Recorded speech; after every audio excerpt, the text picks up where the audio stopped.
Hello guys, welcome to our sign GS magnet YouTube channel.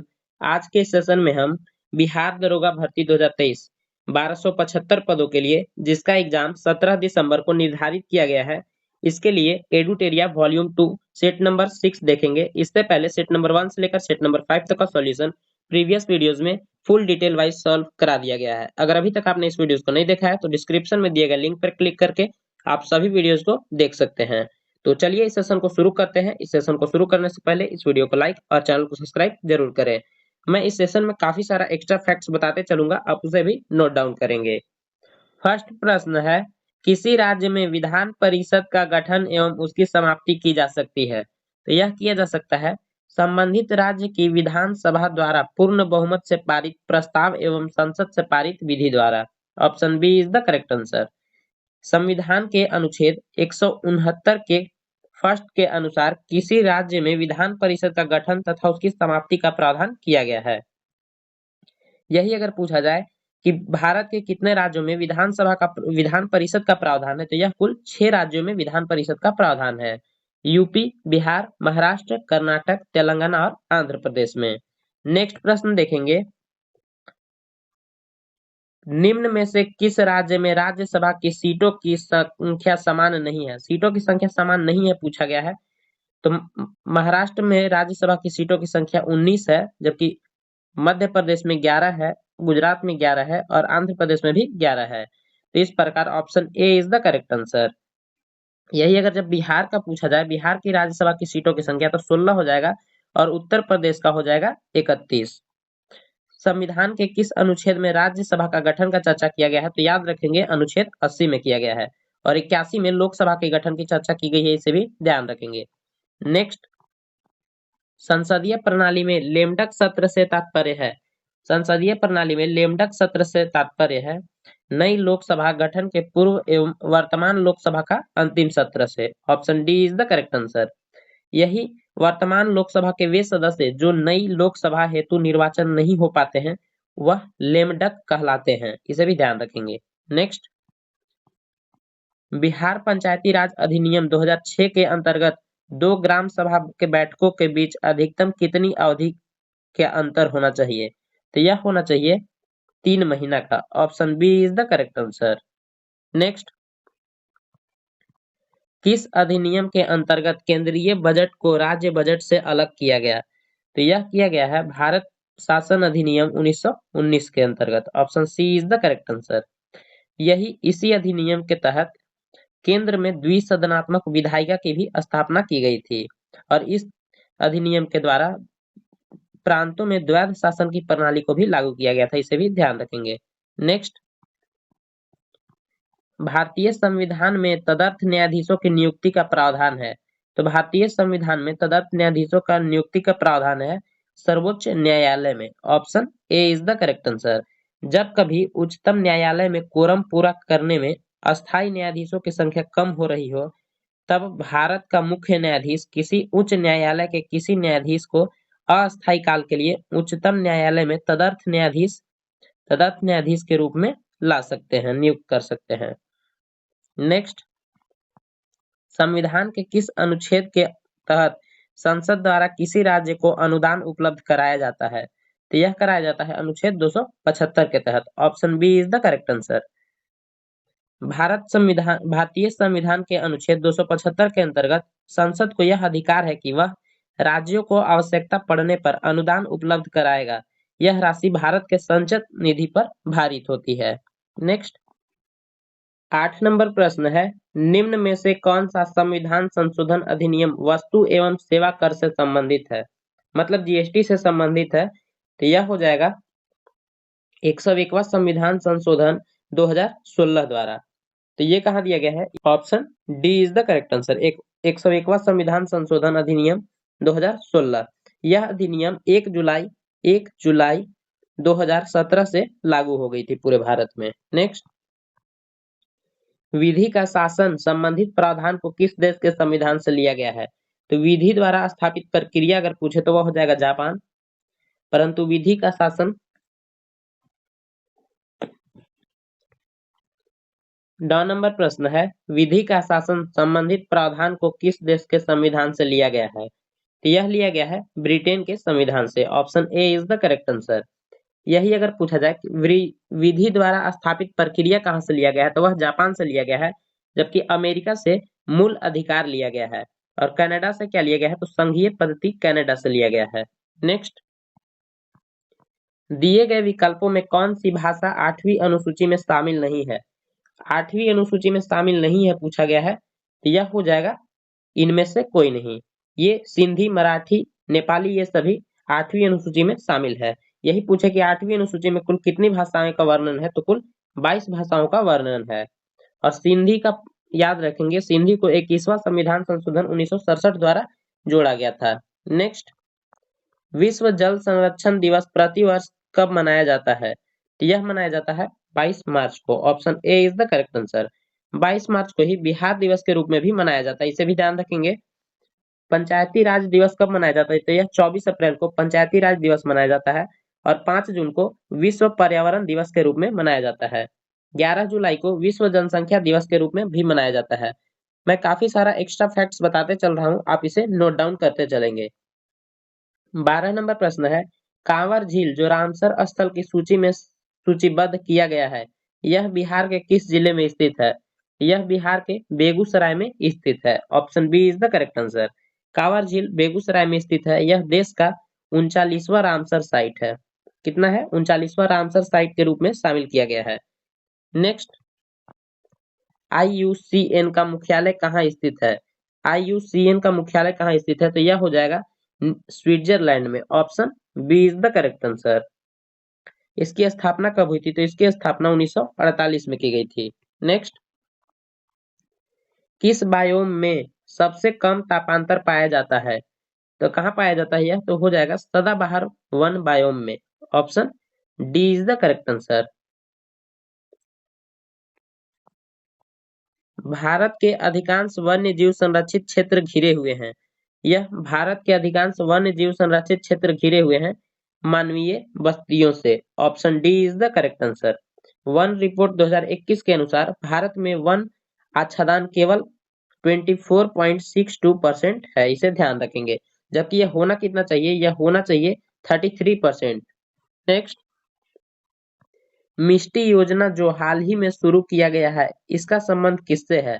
तो इसका संबंध किससे है? यह 16 नंबर प्रश्न है। तो इसका आंसर हो जाएगा इनमें से कोई नहीं। Option D is the correct answer. मिष्टी योजना का संबंध मैंग्रोव वन से है। किससे है? यह मैंग्रोव वन से इसका संबंध है। नेक्स्ट, हाल ही में आयोजित संयुक्त सैन्य अभ्यास अजय वॉरियर 2023 किन देशों से संबंधित है? तो यह संबंधित हो जाएगा भारत और ब्रिटेन से। Option D is the correct answer. Ajay warrior 2023 सैन्य अभ्यास भारत और ब्रिटेन का द्विवार्षिक संयुक्त सैन्य अभ्यास है। इसका 7वां संस्करण 2023 में यूनाइटेड किंगडम में आयोजित किया गया है। नेक्स्ट, किस राज्य ने भारत की पहली हरित ऊर्जा आधारित सौर पैनल बनाने की घोषणा की है? तो यह किया है उत्तराखंड ने। Option A is the correct answer. यह प्रतिवर्ष 70 मिलियन टन से अधिक CO2 उत्सर्जन को कम करेगा। नेक्स्ट, 19 नंबर प्रश्न है, सूची 1 को सूची 2 से सुमिलित कीजिए। एक तरफ महोत्सव त्योहार दिया गया है और एक तरफ स्थान दिया गया है। तो 19 नंबर प्रश्न हो जाएगा, काला घोड़ा कला महोत्सव यह कहाँ मनाया जाता है? तो यह मुंबई, बिल्कुल सही है। गंगा सागर मेला पश्चिम बंगाल, ये भी ठीक है। सरहुल महोत्सव झारखंड, ये भी सही है। विज्ञान साहित्य महोत्सव भोपाल, यानी इसका सही हो जाएगा PQRS। यह कहाँ दिया गया है? ऑप्शन सी में दिया गया है। Option C is the correct answer. संयुक्त राष्ट्र तथा विश्व स्वास्थ्य संगठन द्वारा किस तिथि को महामारी की तैयारी का अंतर्राष्ट्रीय दिवस मनाने की घोषणा की गई है? तो यह हो जाएगा 27 सितंबर को। Option B is the correct answer. संयुक्त राष्ट्र तथा विश्व स्वास्थ्य संगठन दोनों ने मिलकर 27 दिसंबर को महामारी से तैयारी का अंतर्राष्ट्रीय दिवस मनाने की घोषणा की है। अक्टूबर 2022 में आए शीतरंग चक्रवात का नामकरण किस देश द्वारा किया गया? तो यह हो जाएगा थाईलैंड के द्वारा किया गया है। Option B is the correct answer. अक्टूबर 2022 को अंडमान और निकोबार द्वीप समूह के अपतटीय क्षेत्र एवं बंगाल की खाड़ी के निकट कम दबाव के क्षेत्र से शीतरंग चक्रवात की उत्पत्ति हुई थी। 17वीं भारत वन स्थिति रिपोर्ट 2021 के अनुसार सर्वाधिक वन आवरण प्रतिशत वाला राज्य है, तो यह हो जाएगा Mizoram. Option A is the correct answer. Mizoram में लगभग 84.53% वन है, जबकि दूसरे नंबर पे देखा जाए तो अरुणाचल प्रदेश हो जाएगा, उसमें 79.33% वन आरक्षित है। नेक्स्ट, पार्श्व गायिका लता मंगेशकर को भारत रत्न से कब सम्मानित किया गया था? तो यह किया गया था 2001 ईस्वी में। Option B is the correct answer. Next, वैश्विक आतंकवाद सूचकांक 2023 में भारत का स्थान कितना है?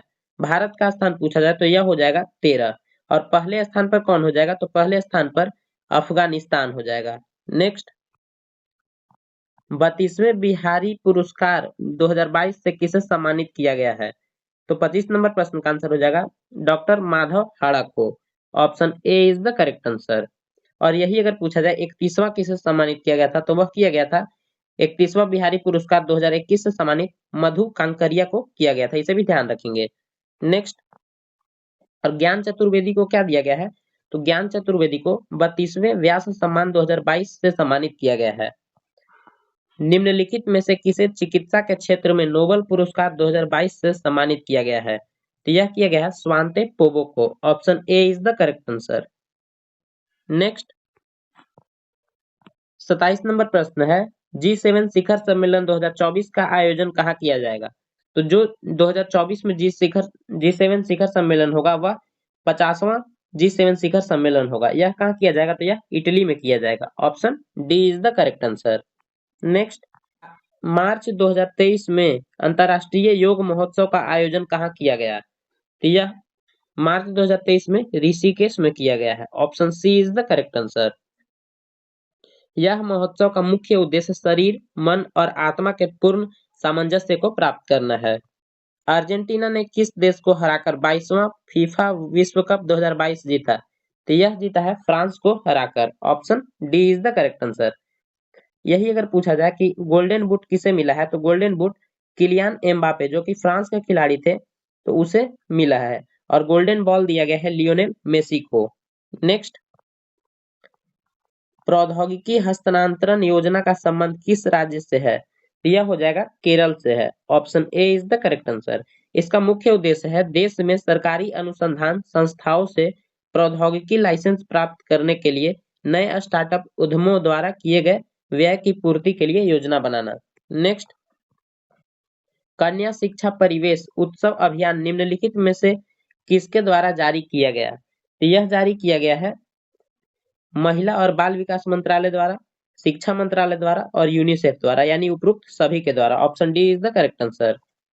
इसका मुख्य उद्देश्य है 11 से 14 वर्ष की लड़कियों के स्कूल में नामांकन के प्रतिशत को बढ़ाना। इसे बेटी बचाओ बेटी पढ़ाओ योजना के तहत लागू किया जाएगा। नेक्स्ट, प्रसिद्ध पुस्तक विनिंग द इंटर बैटल के लेखक कौन है? तो इसके लेखक हो जाएंगे Shane Watson. Option C is the correct answer. Next,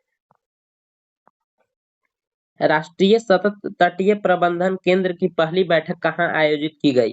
तो यह आयोजित किया गया है नई दिल्ली में। Option D is the correct answer. Next, गणतंत्र दिवस परेड 2023 में कुल कितनी झांकियां प्रस्तुत की गई? तो यह हो जाएगा 23। Option C is the correct answer. Uttarakhand की झांकी को सर्वश्रेष्ठ झांकी का पुरस्कार दिया गया था, इसे भी ध्यान रखेंगे, कई बार एग्जाम में यह पूछा जा चुका है। नेक्स्ट, निम्नलिखित में से किस मंत्रालय द्वारा काशी तमिल समागम का आयोजन किया गया? तो यह किया गया है शिक्षा मंत्रालय के द्वारा। Option A is the correct answer. Foulbrood रोग से मधुमक्खियों की होने वाली मौतों को रोकने के लिए दुनिया की पहली वैक्सीन का इस्तेमाल की मंजूरी किस देश द्वारा प्रदान की गई है? तो 36 नंबर प्रश्न का आंसर हो जाएगा अमेरिका द्वारा। मई 2023 में किसे विश्व बैंक के अध्यक्ष के रूप में नियुक्त किया गया है? यह किया गया है अजय बंगा को। Option A is the correct answer. भारतीय मूल के अमेरिकी कारोबारी अजय बंगा को 5 साल के कार्यकाल के लिए विश्व बैंक के अध्यक्ष के रूप में नियुक्त किया गया है। और यही नील मोहन कौन है? तो नील मोहन को यूट्यूब का सीईओ नियुक्त किया गया है। और मनप्रीत मोनिका सिंह अमेरिका में पहली सिख न्यायाधीश बनी है। नेक्स्ट, अक्टूबर 2022 में राष्ट्रपति ने राज्यसभा के लिए 4 सदस्यों को मनोनीत किया। निम्नलिखित में से कौन इनमें शामिल नहीं है? तो इनमें शामिल नहीं है Shri Kapil Kapoor, option C is the correct answer.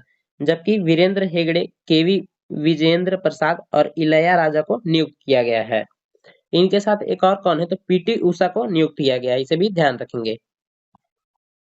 39 number प्रश्न है, निम्नलिखित में से किस योजना की शुरुआत की घोषणा केंद्रीय बजट 2023-24 में की गई? तो यह हो जाएगा ई ई न्यायालय परियोजना चरण 3, ठीक है। प्रधानमंत्री कौशल विकास योजना 4.0, ये भी ठीक है। अमृत धरोहर स्कीम, इनमें से सभी, option D is the correct answer. आर्थिक समीक्षा 2022-23 के अनुसार 2023 से 27 तक के कितने पीएम श्री स्कूलों का निर्माण किया जाएगा? तो 40 नंबर प्रश्न का आंसर हो जाएगा 14,500, option D is the correct answer. इसका मुख्य उद्देश्य है भारत के सरकारी स्कूलों को मॉडर्न बनाना तथा आधुनिक शिक्षा प्रणाली से जोड़ना। नेक्स्ट, निम्नलिखित में से सही विकल्प का चयन करें। सही विकल्प का चयन करना है केलकर समिति करों के सुधार के लिए, बिल्कुल सही है। एल के झा समिति प्रत्यक्ष कर, ये भी ठीक है। सुखमय चक्रवर्ती समिति मौद्रिक प्रणाली पर पुनर्विचार, ये भी, यानी उपरोक्त सभी, इनमें से सभी, option D is the correct answer. वर्तमान में राष्ट्रीय आय की गणना हेतु किस आधार वर्ष का प्रयोग किया जा रहा है? तो यह किस आधार वर्ष का प्रयोग किया जा रहा है? तो 2011-12, option B is the correct answer.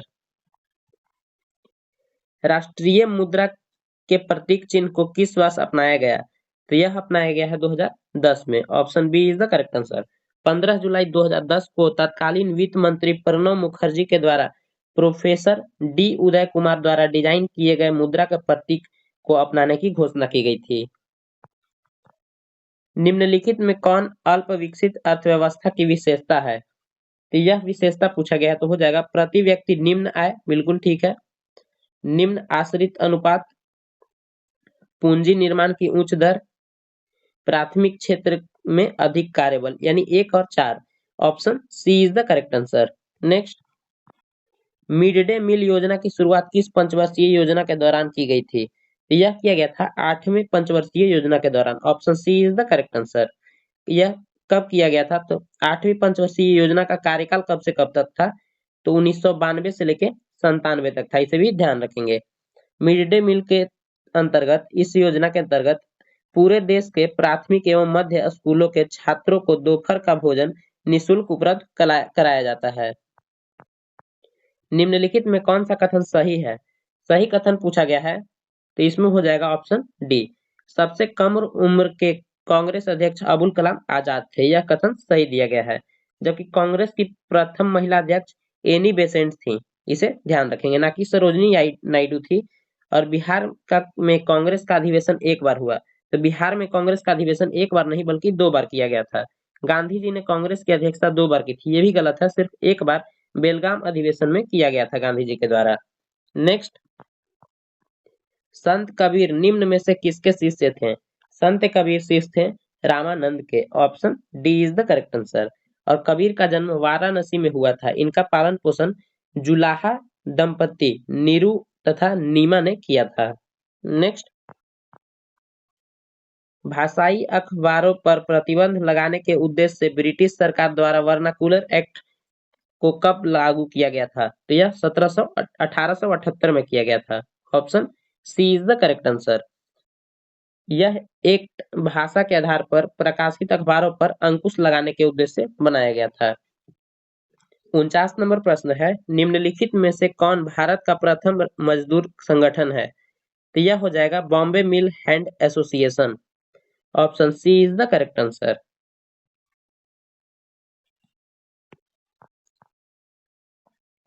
किस घटना के बाद महात्मा गांधी ने असहयोग आंदोलन को अपनी हिमालय जैसी भूल बताई थी? तो यह बताई थी चौरी चौरा कांड के बाद, option D is the correct answer. Bharat में असहयोग आंदोलन का आरंभ 1 अगस्त 1920 से किया गया था। जो कि 5 फरवरी 1922 को चौरी चौरा घटना के बाद इसे 12 फरवरी 1922 को असहयोग आंदोलन को स्थगित कर दिया गया था। नेक्स्ट, अलाउद्दीन खिलजी ने रणथंभौर अभियान के दौरान बिहार के किस शासक ने भाग लिया था? यह हो जाएगा Shakra Singh. Option A is the correct answer. Shakra Singh Darbhanga का शासक था, इसे भी ध्यान रखेंगे। अरुणडेल समिति का संबंध है, अरुणडेल समिति का संबंध विभाजित बंगाल को पुनः संयुक्त करने हेतु था। Option B is the correct answer. Arundale समिति का गठन 1906 में लॉर्ड मिंटो द्वितीय के द्वारा किया गया था। इस समिति का उद्देश्य बंगाल को पुनः संयुक्त करने की आवश्यकता पर बल देना था। इसके परिणाम स्वरूप 1911 में बंगाल विभाजन रद्द हुआ था। नेक्स्ट, किसे अकबर द्वारा जगत गुरु की उपाधि प्रदान की गई थी? तो यह किया गया था हरिविजय सूरी को। Option A is the correct answer.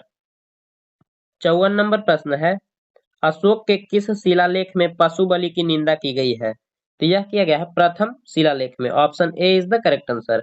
Ashok के प्रथम शिलालेख में पशु बलि की निंदा की गई है तथा द्वितीय शिलालेख में पशु एवं मानव चिकित्सा व्यवस्था की चर्चा की गई है और 5वां शिलालेख में धम्म महामात्रों की नियुक्ति की जानकारी दी गई है।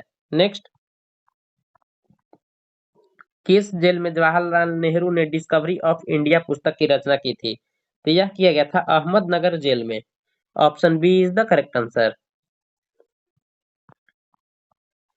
मोडी लिपि का प्रयोग पहली बार किसके लेखों में किया गया था? तो यह किया गया था मराठों के लेखों में। Option A is the correct answer. सर्वप्रथम मोडी लिपि का प्रयोग मराठों के लेखों में किया गया था। मराठा साम्राज्य के संस्थापक कौन थे? तो शिवाजी थे, इसे भी ध्यान रखेंगे। नेक्स्ट,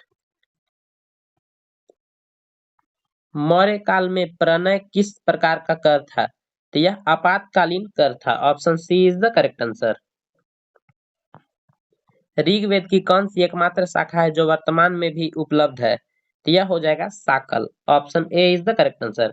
ऋग्वेद में कुल 5 शाखाएं हैं जो निम्न है: साकल, बास्कल, अस्लायन, सांखायन और मांडुकायन, इसे भी ध्यान रखेंगे। 59 नंबर प्रश्न है, वैशेषिक दर्शन के प्रवर्तक कौन थे? वैशेषिक दर्शन के प्रवर्तक कनाद थे। Option A is the correct answer. Next, Bihar में किस वर्ष चंपारण कृषि कानून को पारित किया गया? तो यह किया गया था 1918 ईस्वी में। Option B is the correct answer. 61 number प्रश्न है, वैसे पौधे जो पोषण के लिए बड़ी सड़ी गली चीजों पर आश्रित रहते हैं वे क्या कहलाते हैं? तो वे कहलाते हैं मृतजीवी। Option B is the correct answer. मृतजीवी पौधे वैसे पौधे जो अपना पोषण सड़े गले कार्बनिक पदार्थों से ग्रहण करते हैं उन्हें मृतजीवी पौधे कहते हैं, जैसे मशरूम हो गया। और परजीवी पौधा क्या है? तो वैसा पौधा जो अपने पोषण के लिए किसी पौधे पर आश्रित रहते हैं उन्हें परजीवी पौधा कहा जाता है, जैसे अमरबेल। नेक्स्ट, केंद्रिका में क्या पाया जाता है? केंद्रिका में पाया जाता है प्रोटीन, आरएनए और डीएनए, जबकि कार्बोहाइड्रेट नहीं पाया जाता। तो 1, 3, 4 option D is the correct answer. निम्नलिखित में कौन प्रोटोजोआ जनित रोग नहीं है? प्रोटोवा जनित रोग नहीं है पूछा गया है, तो यह हो जाएगा गलसुआ। Option D is the correct answer. जबकि मलेरिया, कालाजार और निंद्रा रोग, ये तीनों रोग प्रोटोजोआ जनित रोग है। नेक्स्ट, गलसुआ रोग किसके कारण होता है? तो गलसुआ रोग का कारक पंपस वायरस होता है, इसे भी ध्यान रखेंगे। ऑक्सीश्वसन के संबंध में निम्न में से कौन सा कथन असत्य है? यहाँ असत्य कथन पूछा गया है, ध्यान देंगे। तो इस श्वसन में अवायवीय श्वसन की तुलना में कम मात्रा में ऊर्जा उत्पन्न होता है। Option B is the correct answer. यह श्वसन क्या है? तो श्वसन एक जैविक क्रिया है जिसमें शर्करा तथा वसा का ऑक्सीकरण होता है तथा ऊर्जा मुक्त होती है। यह ऊर्जा शरीर के विभिन्न कार्यों को करने में सहायक होती है। इस क्रिया में CO2 तथा ATP का निर्माण होता है।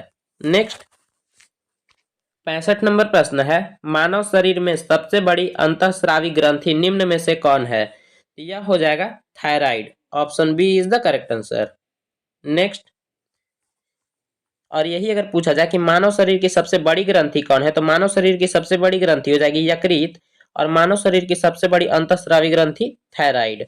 और मिश्रित ग्रंथि अगर पूछे, मानव शरीर की सबसे मिश्रित ग्रंथि तो वह हो जाएगा अग्नाशय ग्रंथि। प्रकाश संश्लेषण रासायनिक अभिक्रिया होती है। प्रकाश संश्लेषण रासायनिक अभिक्रिया ग्रेना में होती है। Option A is the correct answer. प्रकाश संश्लेषण एक जैव रासायनिक प्रक्रिया है जिसमें जल के ऑक्सीकरण से ऑक्सीजन गैस तथा CO2 के अवकरण से ग्लूकोज का निर्माण होता है। प्रकाश संश्लेषण दो अवस्था में पूरा होता है। पहला अवस्था है प्रकाशीय अभिक्रिया पर्णहरित से ग्रेना में संपन्न होती है और अप्रकाशीय अभिक्रिया पर्णहरित के स्ट्रोमा में संपन्न होती है। वह लक्षण जिस पर 5 जगत वर्गीकरण आधारित है वह है, तो वह कौन सा हो जाएगा? कोशिका भित्ति, केंद्रक झिल्ली और पोषण की विधि। Option B is the correct answer. Next, यह कैरोलियस लिनियस ने सर्वप्रथम जीवों के वर्गीकरण का प्रयास किया था, इसलिए कैरोलस लिनियस को वर्गीकरण का पिता भी कहा जाता है, इसे भी ध्यान रखेंगे। 68 नंबर प्रश्न है, पौधे की आयु की गणना किस ऊतक की वार्षिक वलयों की संख्या को गिनकर किया जाता है? तो यह किया जाता है जाइलम ऊतक के द्वारा। Option A is the correct answer.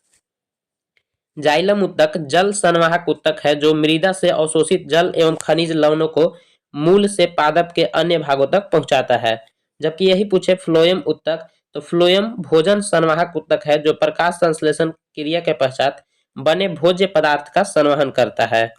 Next, निम्न में से कौन संवहनी क्रिप्टोगेम्स अपुष्पी पादप है? तो यह हो जाएगा pteridophyta. Option C is the correct answer.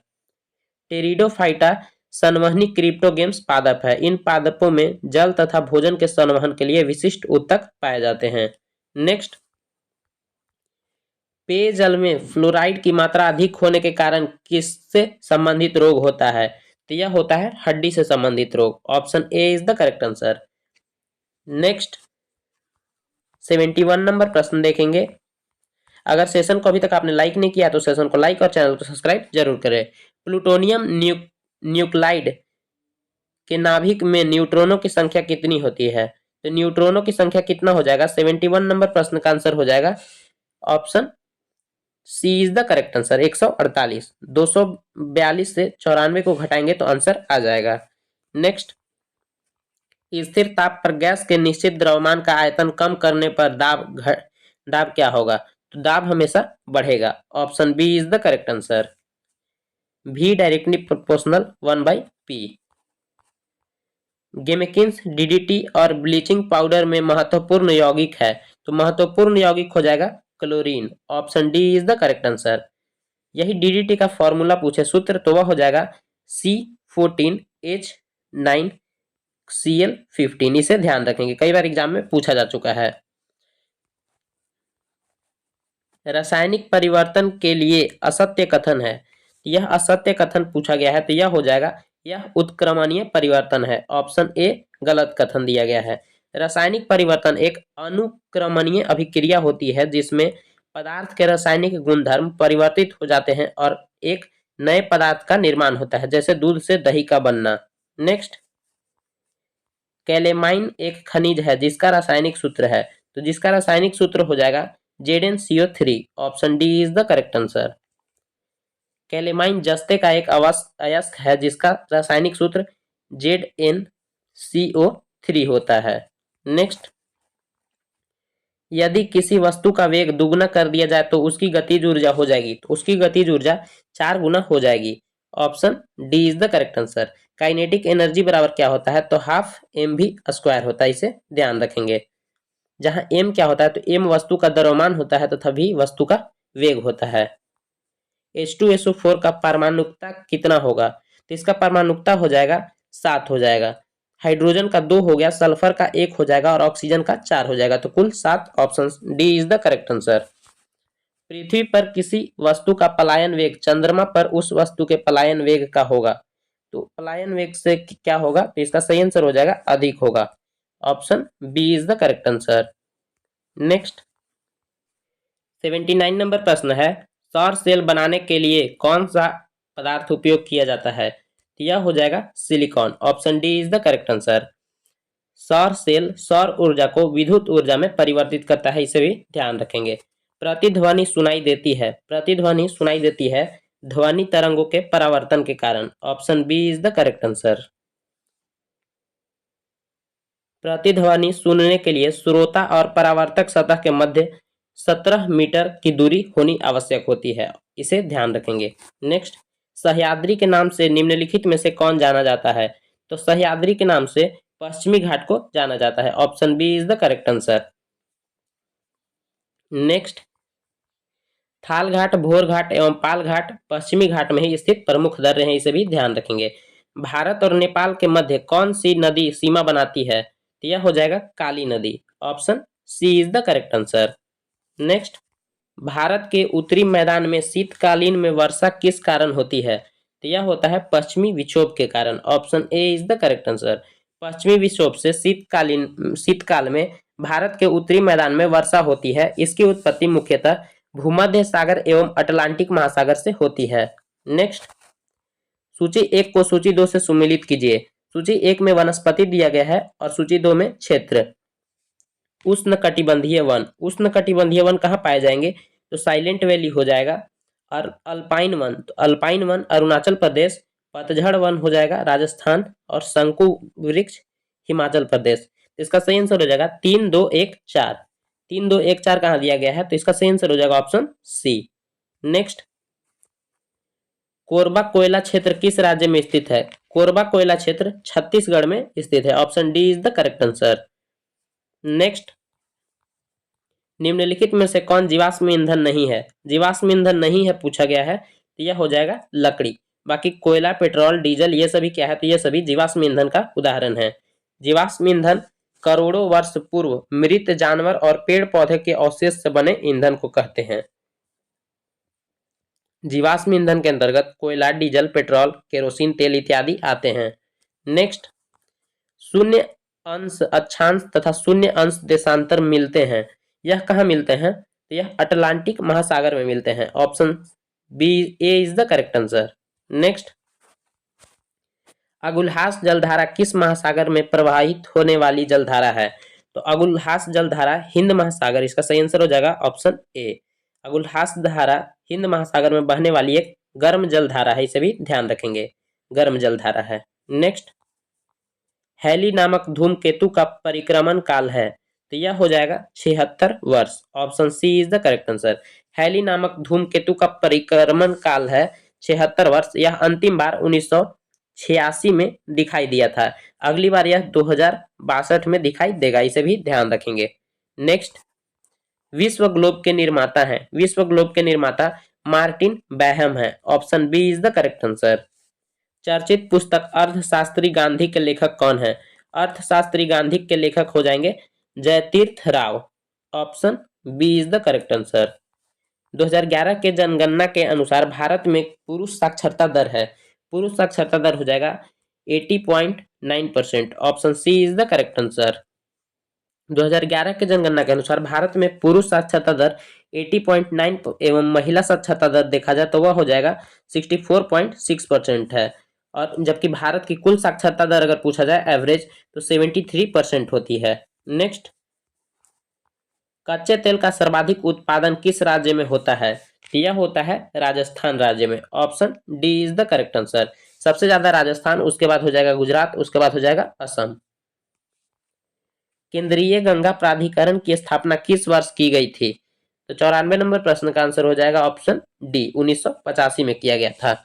इस प्राधिकरण का वर्तमान नाम राष्ट्रीय नदी संरक्षण प्राधिकरण है। प्रधानमंत्री इसके पदेन अध्यक्ष होते हैं। 95 नंबर प्रश्न है, निम्नलिखित में कौन खाद्य श्रृंखला का सही क्रम है? तो यह हो जाएगा, सबसे पहले हो जाएगा घास, उसके बाद कीट, उसके बाद हो जाएगा मेंढक, सर्प और गरुड़, यानी option C is the correct answer. 5 के प्रथम 8 गुणजों का योगफल क्या होगा? 5 के प्रथम 8 गुणजों का योगफल हो जाएगा 180। Option C is the correct answer. मैं मैथ और रीजनिंग के प्रश्नों का हल अपने टेलीग्राम चैनल पे पीडीएफ के रूप में प्रोवाइड कर दूंगा, आप वहां से इसे देख सकते हैं। 97 नंबर प्रश्न है, 97 का आंसर हो जाएगा ऑप्शन डी। नेक्स्ट, 98 नंबर प्रश्न का आंसर हो जाएगा option A is the correct answer.